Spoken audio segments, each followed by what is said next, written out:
My name is Sarah Mitchell. I'm 38 years old. And the day I discovered my parents had emptied my daughter's college fund wasn't the worst day of my life. The worst day came 3 weeks later, because that's when they showed up at my front door asking me to save the family business. A business they had already sacrificed my daughter's future to protect. A business they were still willing to destroy my life for. And when I finally said no, they called me selfish. But before I tell you what happened, you need to understand how my family worked. In every family, someone becomes the responsible one, the person who fixes things, the person who stays calm, the person everyone depends on. In my family, that person was me. My younger brother Jason got a different role. Jason was the dreamer, the risk taker, the favorite. If Jason failed, everyone rushed to help him. If I struggled, everyone reminded me how strong I was. At first, it sounded like a compliment. Eventually, I realized it was a trap, because strong people don't get help. Strong people give help. And for most of my life, that's exactly what I did. When Jason's restaurant failed, I helped pay his rent. When he maxed out 3 credit cards, I loaned him money. When he needed a place to stay after a breakup, my guest room became his apartment for 6 months. Every crisis somehow became my responsibility. I told myself it was family. I told myself helping people was the right thing to do. I never noticed that the helping only moved in one direction, toward Jason. Never toward me. Then Emma was born. My daughter changed everything. I became a single mother when she was 3. Her father left. No dramatic fight. No affair. He simply decided parenting wasn't for him. So it became just the 2 of us. Money was tight. Really tight. There were years when every dollar mattered. Years when I worked 60-hour weeks. Years when vacations meant driving to the nearest lake and packing sandwiches. But every month, no matter how hard things got, I put something into Emma's college fund, sometimes $20, sometimes $50, sometimes more, never enough to notice immediately, but enough to grow. Over 16 years, those small deposits became something meaningful, $140,000, not because I was rich, because I was disciplined, because every sacrifice had a purpose. Emma knew about the account. Not the exact amount. Just that it existed. Whenever she talked about college, her eyes lit up. She wanted to study environmental engineering, a dream she carried since middle school. She worked hard, straight A's, volunteer projects, scholarships, internships. She was doing everything right, and I was proud of her. So proud. Then came the family meeting. My father called on a Thursday. His voice sounded strange, serious, formal. He said the whole family needed to gather Sunday afternoon. Important business discussion. I didn't think much about it. My parents owned a furniture manufacturing company. Family meetings about the business happened occasionally. Usually they wanted advice, or sympathy. Or money. I should have guessed which one this would be. When I arrived Sunday, the atmosphere felt wrong immediately. Everyone looked tense. My mother avoided eye contact. Jason kept checking his phone. Even the company accountant was there.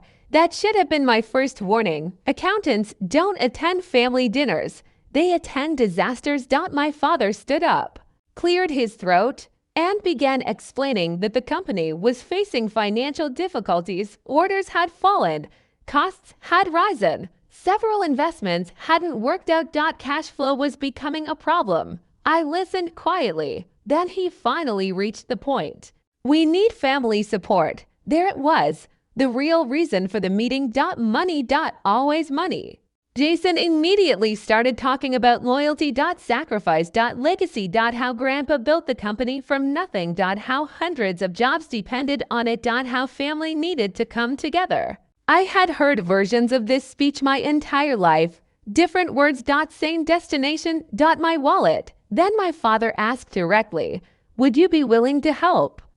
I shook my head. No. The room froze. Not because they expected a different answer, because they expected me to feel guilty saying it. I didn't. My savings are for Emma's future. Jason rolled his eyes seriously. Yes, the conversation became tense. My mother started talking about family obligations. My father talked about temporary loans. Jason talked about loyalty. I listened, then repeated my answer, no, and that's when everything changed. My father looked at the accountant. The accountant looked miserable. Then he slid a folder across the table toward me. I opened it, and my entire world stopped. Inside was a statement from Emma's college account. Balance, $582. For a moment, I thought I was reading the wrong document. The balance should have been over $140,000. I checked again. Same number, $582. My heart started pounding. I looked up. What is this? Nobody answered. I asked again. What is this? My father finally spoke. We used the money. I honestly thought I misheard him. Used it as casually as if he had borrowed a lawnmower. What do you mean you used it?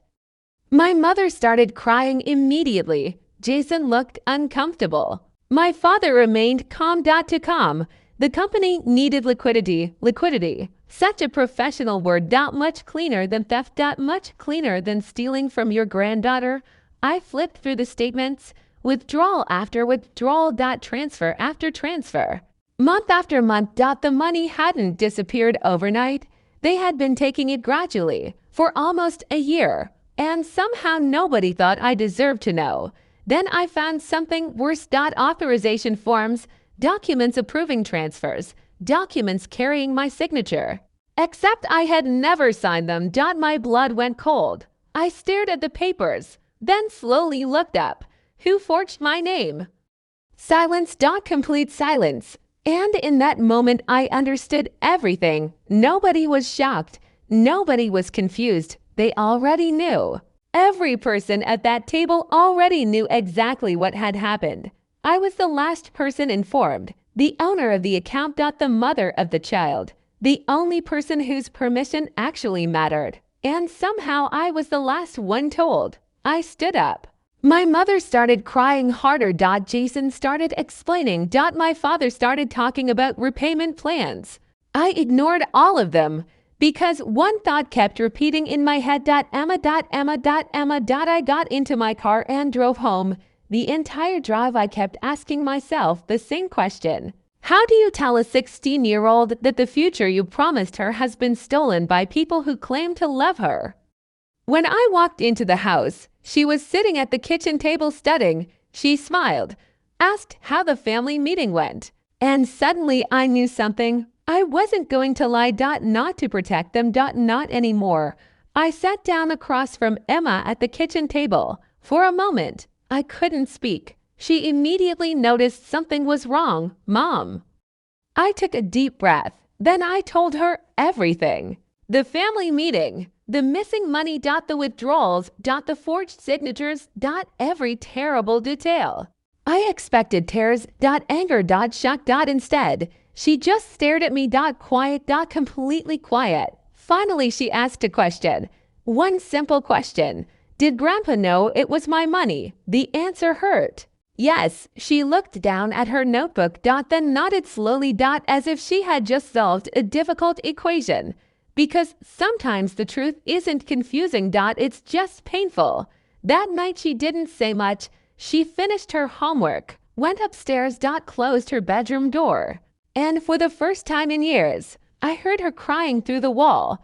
That sound stayed with me, not because she was crying about college, because she was crying about trust. Money can be replaced. Trust is harder. The next morning, I called an attorney.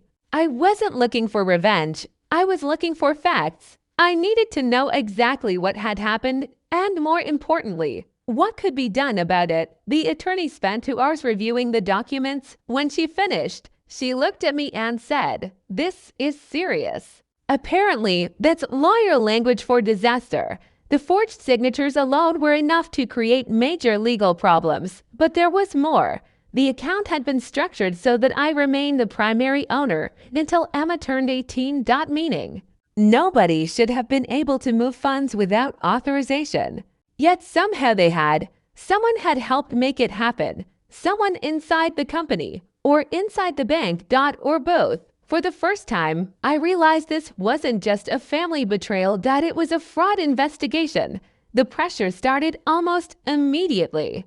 My mother called every day, sometimes twice. At first she apologized, not for taking the money, for how I found out, which is very different. Then she started explaining that the business was struggling. Employees depended on them. Everyone was stressed. They intended to pay it back. Eventually. That word kept appearing. Eventually. As if Emma's future could be placed on hold until it became convenient. Jason took a different approach.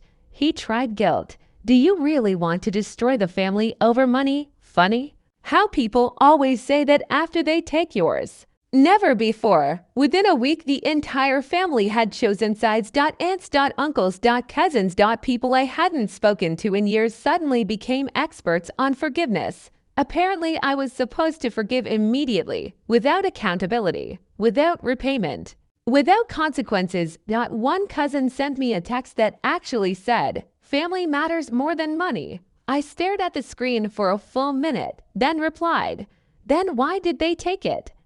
She never answered, because there wasn't an answer, only excuses. Meanwhile, the investigation continued. The deeper we looked, the worse things became. The company wasn't simply having a bad year. The company was drowning. For years, my parents had hidden losses, covered debts, moved money between accounts, taken loans, refinanced assets. Anything to delay reality. And at the center of it all stood Jason. The future of the company. The golden child, the genius entrepreneur. Except he wasn't. He was reckless. A series of failed ideas wrapped in confidence. Expensive expansions, risky contracts, terrible investments. Every mistake absorbed by someone else. Usually my parents. Eventually Emma.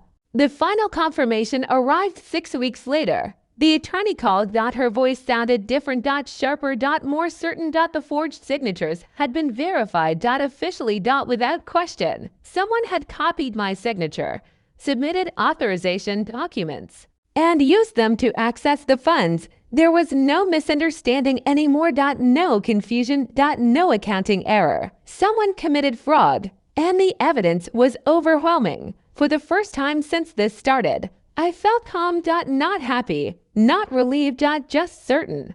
The truth was finally standing on its own. Then my father showed up. Unannounced. Saturday afternoon.